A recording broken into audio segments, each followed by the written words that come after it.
Welcome to the IVM Podcast Network. You're listening to the Cricketwala Chronicles with Ayaz Memon.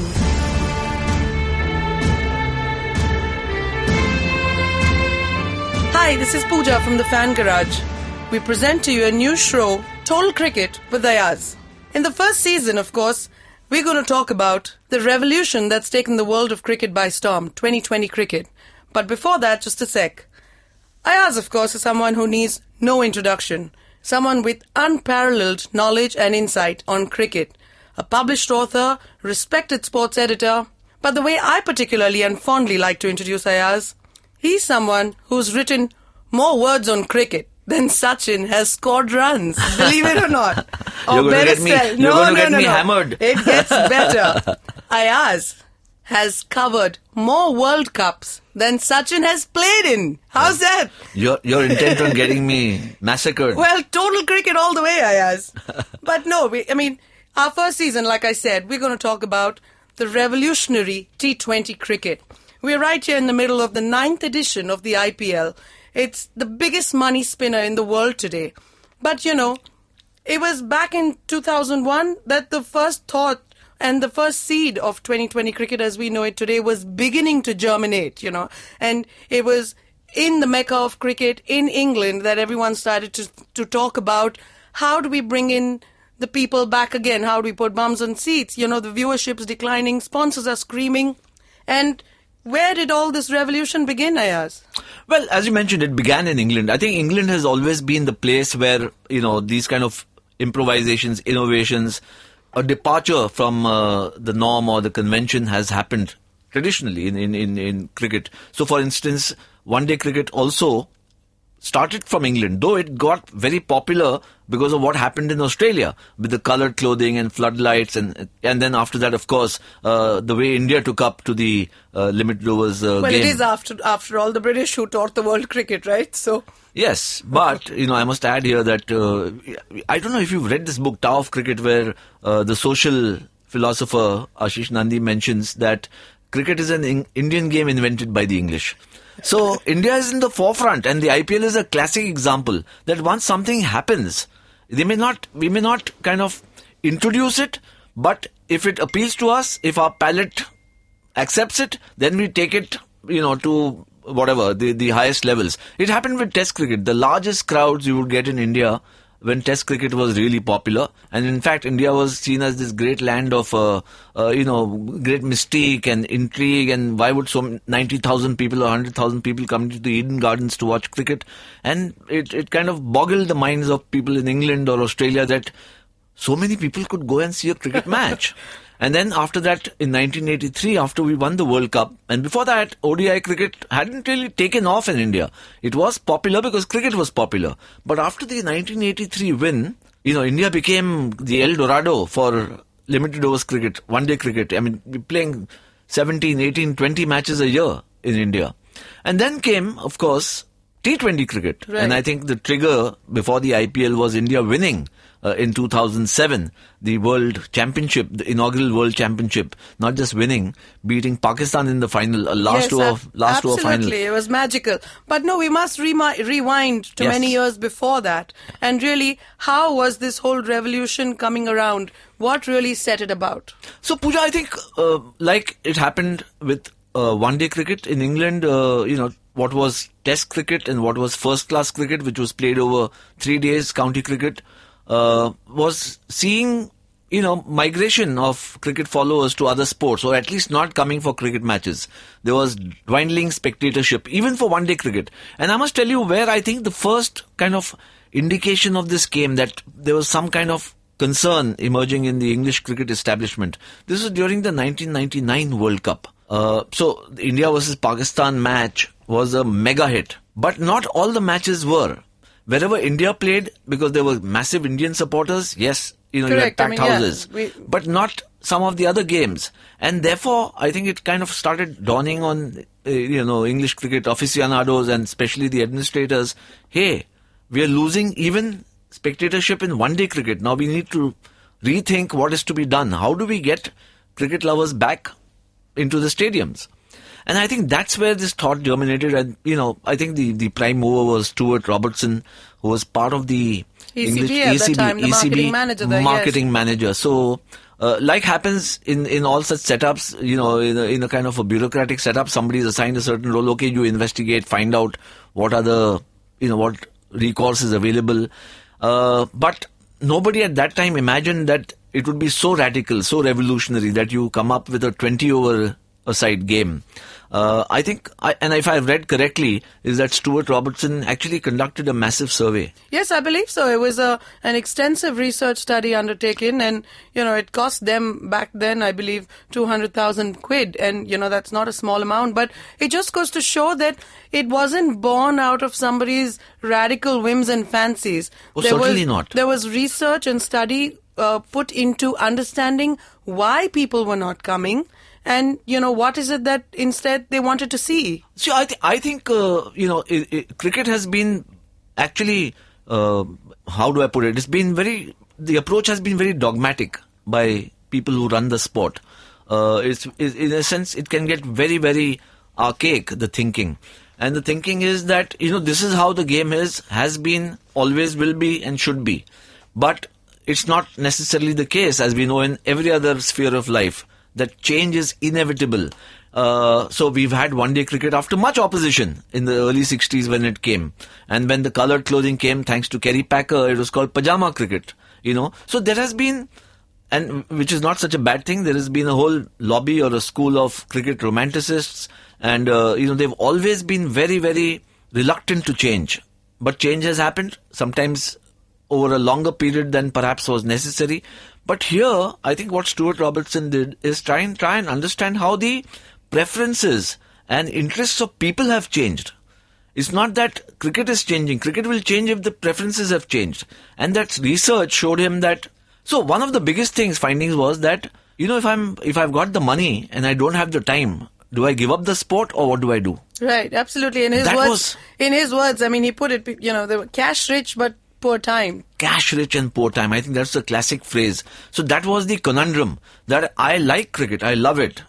I've got now the money to spend on it, but I don't have the time. Absolutely. And unless you give me something where I can, go and enjoy it in a limited amount of time, I'm not willing to part with the money. So it was a bit of both. And let's not forget, when England and the EPL, and when you talk football, 90 minutes you have wham bam action. So, and here we're talking about a whole day in 50 overs and that kind of stuff. So clearly you needed a much shorter, crisper format of the game. Oh, absolutely. And let me put it in perspective, Pooja, that in India, we see cricket as the biggest sport, which it is, and by far. If you just take a random kind of a survey, it will show you that cricket earns, of all the spend on sports in India, the revenue for cricket must be 80% of that. If not more. If not more.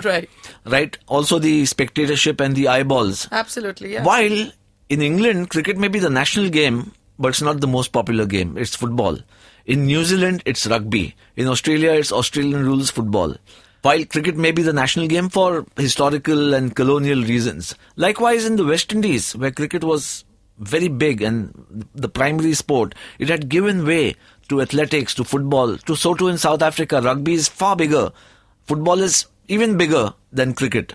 So I think in England, the fear was that everything that, or even whatever is coming to cricket might vanish if we don't adapt and change, if we don't improvise. I think that was really the underlying fear, and therefore the need to come up with T20 cricket. And yet, so whilst there was a fear of change and at the same time a need to bring about change, I mean, as we know with all things new, there is always opposition. And I believe that when it was put to vote in a boardroom of 18 people, 7 votes actually went against this new format of cricket.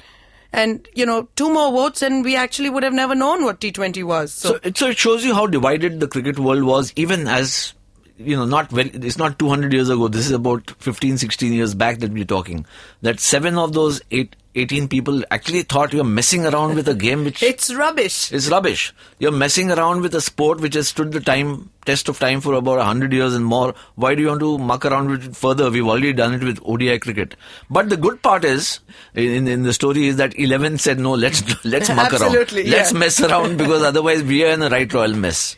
And then it was, up to the other 7 to basically toe the line and see, okay, fine, let's see how to make it work. So it was the trigger to at least go out and change and see what happens. Experiment. If it didn't work, it didn't work.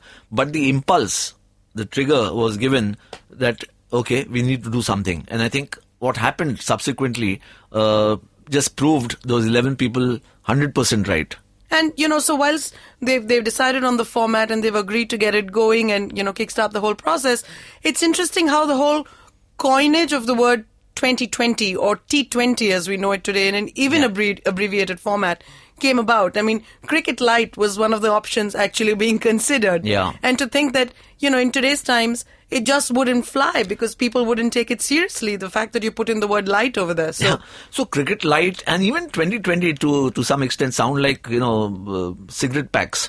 So, right. But T20 now, I mean, it's on everybody's lips or on everybody's tongues and it seems like it's the most apt. What else could it be except 2020 when you're playing 20 overs and there are 2 teams. So there's 20 overs and 20 overs. That's the match. And therefore it's 2020. T20. Or T20. Right, absolutely. And it's very catchy. I think Cricket Light, maybe it would have worked, but I think T20 it just rolls off so easily on the tongue. Yeah, and the whole atmosphere when the first T20 game was played, I mean, there were pizza boys on bicycles doing rounds at the boundary line, delivering quick pizzas to people.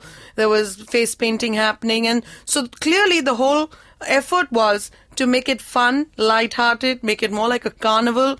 And that exactly is how we enjoy T20 today. I mean, of course, in India, we add a lot of razzmatazz and Bollywood, and it's a heady mix. That's with the IPL. With the IPL, yes. But even in the international, at the international absolutely. level, The first T20 is... No, and so therefore we saw in India first signs of it in the 2007 World Championship. But I just want to make a kind of my own homegrown philosophical take on this. That with T20, cricket moved massively and almost, unreservedly into the consumerist area.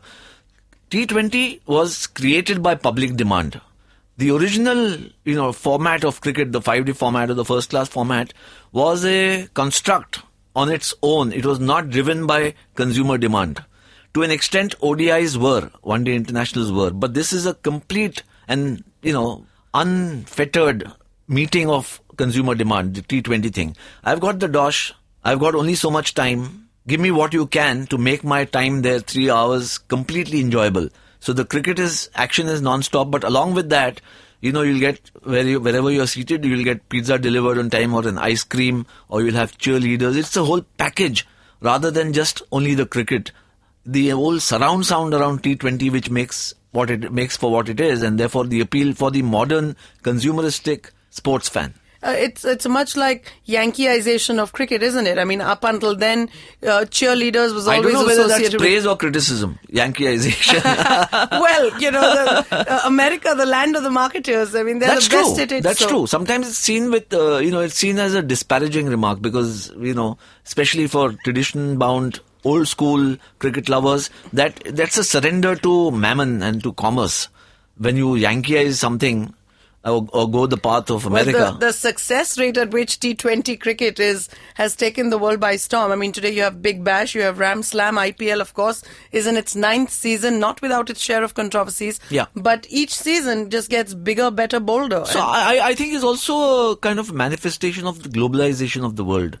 So whether it's Yankeeization or Indianization of cricket is a matter of opinion now. So, whether the Indian palate or Indian preference of how cricket will be consumed has been influenced by Americans or America is a matter of debate. I don't know how many people of the 120 crore that live here have actually watched a lot of sport, American sport, barring in the metros. But they've taken to IPL like it was always their game. Absolutely. And this is how they always ever consume sport. So to me, it doesn't mean a Yankeeization. It actually means complete Indianization of cricket. If that's how you'd like to call it, sure, I'll go with it. So, yeah, I mean, we've decided on a new format. We've given it a new name, T20 cricket. And then, of course, Australia and New Zealand were the first 2 countries, in fact, to ever play an international T20 match. Yes. Isn't it? And how they played. They actually wore false beards and moustaches and and stuff. Because I don't think anybody thought of it as a serious endeavour on the cricket field. 2020, I mean 50 overs was accepted very reluctantly. And then of course it became very mega because of the World Cups that were played. And then it became 2020. It seemed almost like a negation of everything that cricket stood for, because the traditional way of playing cricket was you go out there. I mean, in a test match, the opening batsman should bat out 20 overs to see off the new ball, on the first morning. And here you're saying the entire innings is over in 20 overs. Absolutely, yeah. So it's a very radical thought when you think about it.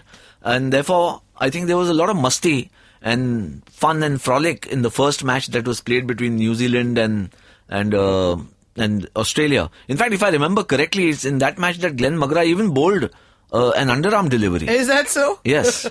And he was red carded by umpire Billy Bowden. And to say that there are no red cards in cricket, eh? Just, to add to the flavour and the drama and the tamasha. I don't think any of those players or anybody knew what was waiting for them, because subsequently, as we know, T20 has come like a tsunami. Wasn't it also the match when Nasir Hussain was making his debut as a commentator? That was in England. Oh, okay, all right. That was in England. That was actually a county match. Okay. If I remember correctly, between two counties. All right. But a T20 nonetheless. A T20. Yeah. But the New Zealand-Australia match was played in New Zealand. Yes, of course. So, I mean, look, and you mentioned Nasir Hussain. I think that's the classic, anecdote from what I've read, that Nasir Hussain, who had just retired from, or recently retired from cricket, and was doing his first commentary assignment. And he was a hardcore, kind of a traditional cricketer, who excelled in the 5-day format or the first class format, had been captain of England, and his first assignment, so to speak, is a T20 match. I believe he was. Well, I remember reading one of the news reports, and it said a grumpy Nasir Hussain making his commentary debut. Yeah, I mean, I can imagine he must have been very grumpy, because you feel, as an ex-cricketer, having just retired and as a captain of England, that's a big honour.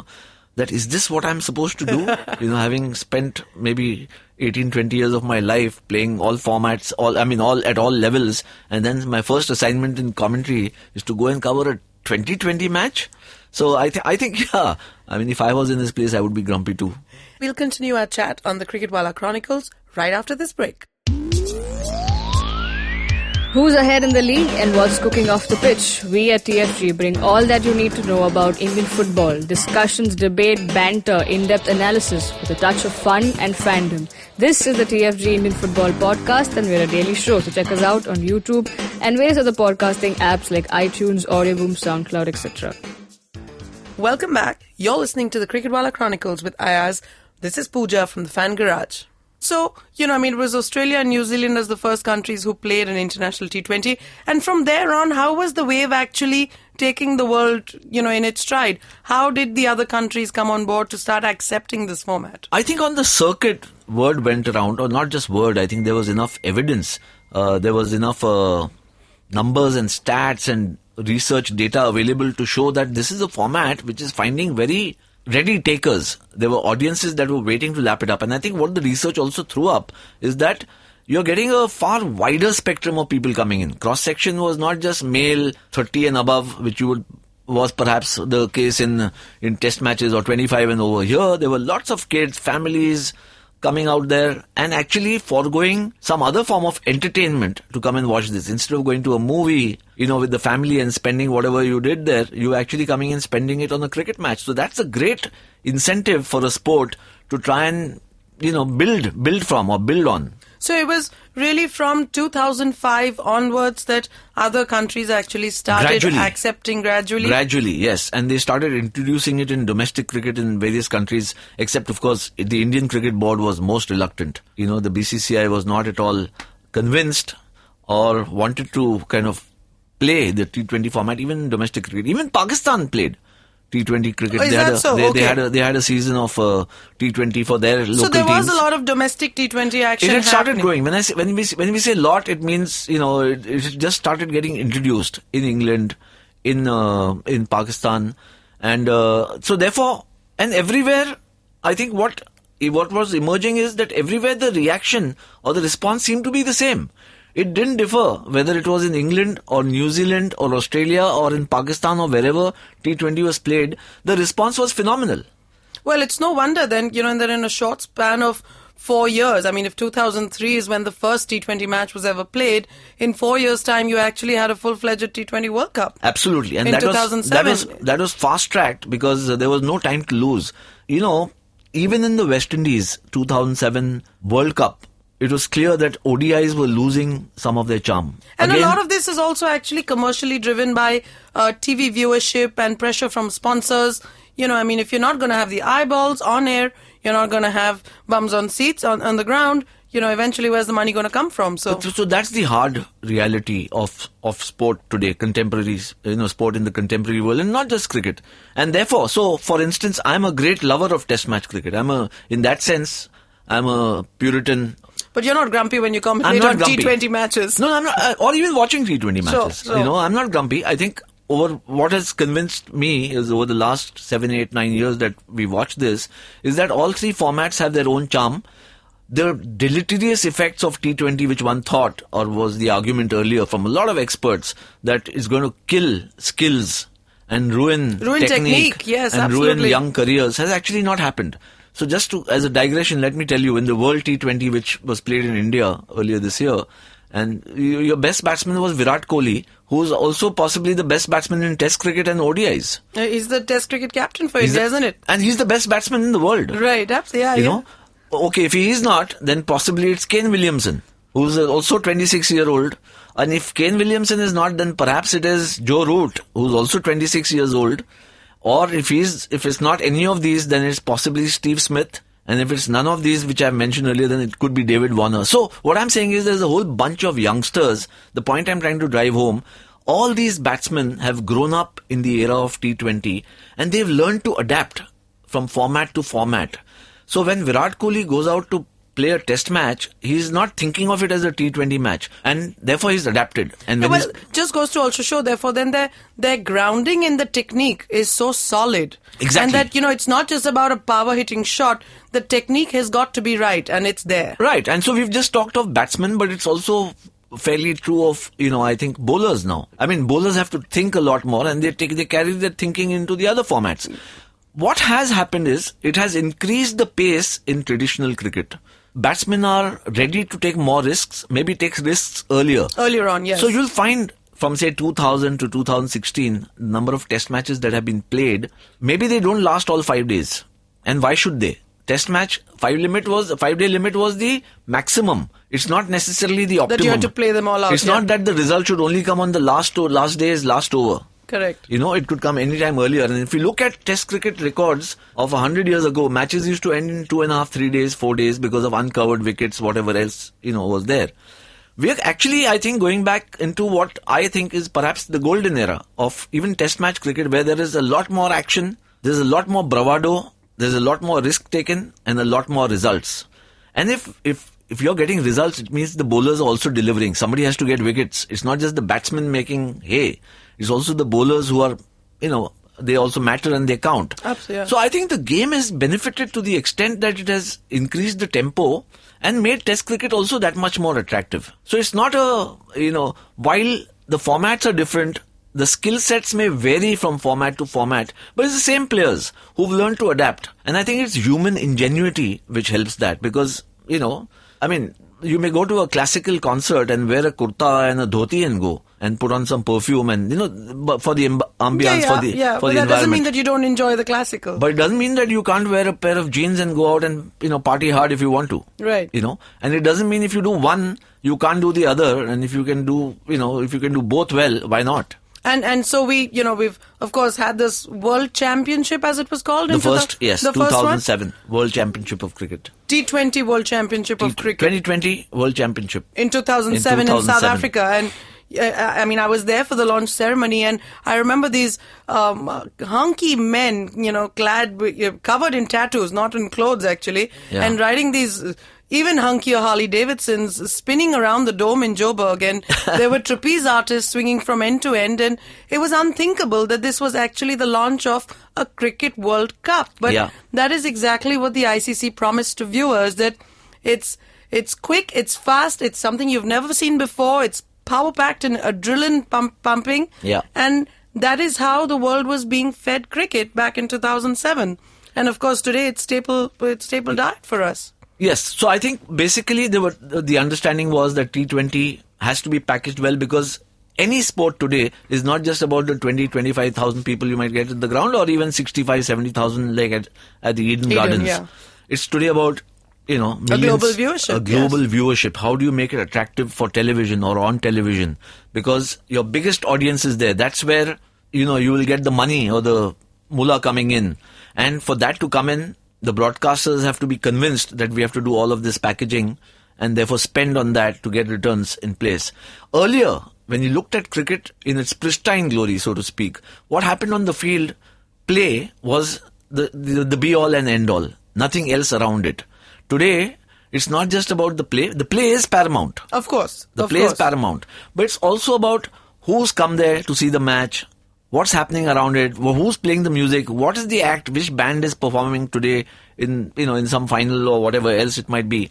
And to that extent, yes, it's a great borrowing from sports in Yankee land. Right. Whether it's AFL or it's NBA, right. And whatever, as we've seen it. Yeah. So it's not because of anything else. It's just that the medium today demands that, which is the television medium. And television companies are not, I think they are very secular, and they're not, in a sense, bound by understanding of nationalism. See, a television broadcaster in the US may also be the broadcaster in England, may also be a Correct. broadcaster. It's a global feed, isn't it? And their research shows that there is a certain way in how sports is consumed. And how things need to be And how packaged things need to to make be it packaged. appealing. And as I mentioned earlier, globalization has actually flattened the world. So therefore, viewership patterns are not necessarily becoming very different. In fact, they're becoming similar. And let me use another analogy. If the Olympic Games are held in China or in the US, there has to be a commonality. There's lots of it which is common, or in London. You won't cover the 100 meters race in a different way because it's being held in China or in London. It has to be the same. Right. The build-up for the 100 meters race in London, when I watched the Olympics, took 2 or 3 hours. Wow. And then we had this... And to see it all get over in like 9 odd seconds. Yes. So that's the nature of the beast. That's the demand of the medium, and that's the demand of sports spectatorship now. Yeah, absolutely. And there we were at the 2007 World Cup launch, and I believe there was one country who was like the last one to sign on the dotted line, wasn't it? No two guesses for that. Come on, Pooja. I've given you an hint earlier. India. Yes, I think India were very resistant to change. Resistant, actually, I may even mention here that perhaps there has been, in my understanding, a little bit of a barrier that India's or the BCCI has had in venturing out and trying to do things or innovate on its own. You see, India have been great followers or follow-ups on improvisations or innovations made elsewhere. So India doesn't promote, or has not as yet been, the promoter of certain things. The leader or the promoter? Even the leader in thinking. When I say promote, so for instance, DRS, we are the obstructionists, or we are the naysayers. We are not the promoters. Even ODIs started in England. T20 started somewhere else. But once we adopt it, then we go the whole hog. And therefore, in 2007, and I think partly this has to do with a sense of power. The BCCI today, or Indian cricket, is the biggest. India is the El Dorado of the sport. And to some extent I can understand where this comes from, is that all cricket boards were bullied by the MCC for many, many, many decades, and then of course by the MCC and the Australian Cricket Board, which were the two most powerful.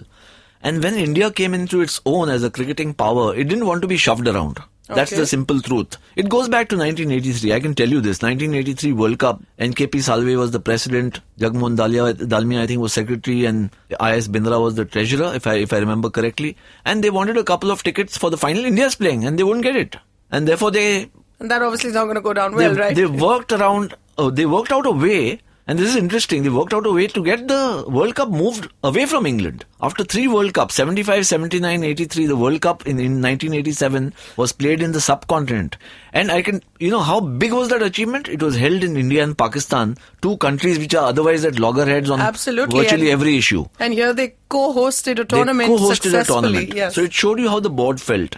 And within the establishment, the cricket establishment globally, within the ICC, BCCI had emerged by 2000, clearly by 2000, early 2000 or even late 1990s as the biggest destination for the game in terms of spectatorship, in terms of opportunities, and especially after television rights became such a big thing because maximum number of eyeballs came from India. Right, absolutely. But yeah. India was, I don't think that people in the BCCI are, regularly wearing their thinking caps. It's not that there are no thinking people around. They're not wearing their thinking caps to see how they can take the sport forward, whether in technical terms or technological terms, whether it should be the front foot rule, no ball, or the back foot. Very few Indians are influencers. Whether you should get neutral umpires, it took 5 years of fighting by Imran Khan to get neutral umpires into the international panel. So that's been the kind of approach that the BCCI has had so far. And therefore, even in 2006-07, when the first World Championship was being mooted, they were not at all, they were not easy to convince. They were the last cricket board to agree. And part of that uneasiness of being part of this World Championship or having to go there and, or maybe they were not convinced, is reflected in the fact that the Indian team which went there was actually bereft of all stars, or most stars, barring MS Dhoni and, a few others. Right. The biggest stars at that time in Indian cricket didn't go for the big four, as we know, were missing from the team that went to South Africa in 2007. Big four certainly didn't go. There was no Tendulkar, there was no Dravid, there was no Lakshman, there was no Ganguly. Right. So, and it actually reflects the thinking of the board. Maybe they were overworked, they had a long 8-10 months, a series in the West Indies, maybe a year, which was pretty hectic. Then in South Africa, then in the World Cup in 2007 in the West Indies, where we lost badly, and Greg Chappell lost his managership. Yes, of course. And then, How of course, a a series in England, which we actually won. We won the Test series. We lost the one-day series 3-2 very narrowly. But after that, obviously some of these players must have felt fatigued, there's no doubt. But this was the World Cup, and the big four either also, said... there was no acceptance of the format. I mean... Yes. So I think, it stemmed from that. Suppose it was today, nobody would want to mix, I can't think of any big player in the current Indian team saying, I'll skip the World Cup because I'm not convinced about the T20 format. But that reflected the mindset of the officials within the BCCI also. And I think partly the reason, even till 2007 was, this format, we're not convinced. We don't think it'll last. Maybe it'll last for 1 year, 2 years. Maybe it'll remain confined to domestic. It was being seen more as an experiment or a flavor of the season, perhaps. Time pass, musty, almost like Mickey Mouse cricket, as one one player told me on the 2007 tour. I wonder who that was. Well, now... No, come on. It's all balls, I asked. You got to go for that one. No, I'm trying to think, to be honest. I'm trying to think who told me. It could have been Dravid, it could have been Lakshman, it could have been Ganguly. I'm not able to get the name. But the idea was, it's not that it is bad cricket, but it didn't seem like... It didn't seem serious. It didn't seem what they played, and clearly it's not what they played. I'm not getting the name now. But this was the sentiment. This was the sentiment that this... it's not, you're not missing anything because this seems like non-serious stuff. The 2007 World Championship actually made it serious. Yes. By the manner in which it unfolded, the kind of crowds that came in, not just in terms of numbers, but the wide spectrum of people who came, and the spectacle it became for the action on the field as well as off the field, the cheerleaders, the color, the pageantry, which everybody on television in India, there was a wow factor to it. Absolutely. When we saw it, and then of course Sone Pe Suhaga was that we lifted glory. that trophy, wasn't we lifted it? A trophy. I wonder if the sentiment in the cricket world would have been different if India wasn't the first trophy holder for the T20 World Cup. But it's a good of course, question. Yes, absolutely. No, I'll tell you what. No, there's lots more to discuss on that, and we'll definitely come to it because what happened after the T20 World Cup in 2007, of course, set changed the tone forever and ever. Yes. But T20, its origins, where the revolution started, the research. 13th June 2003, I believe, is the official date for when the first T20 international match was played.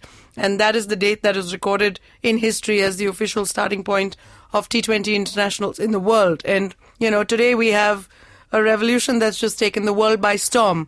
What happened from 2007? we'll come to in our next episode on the Cricketwala Chronicles with Ayaz. Signing out now, Pooja from the Fan Garage. Cricketwala Chronicles is available on iTunes, Audioboom, YouTube, the IVM Podcast app, and many other podcasting apps that you may like.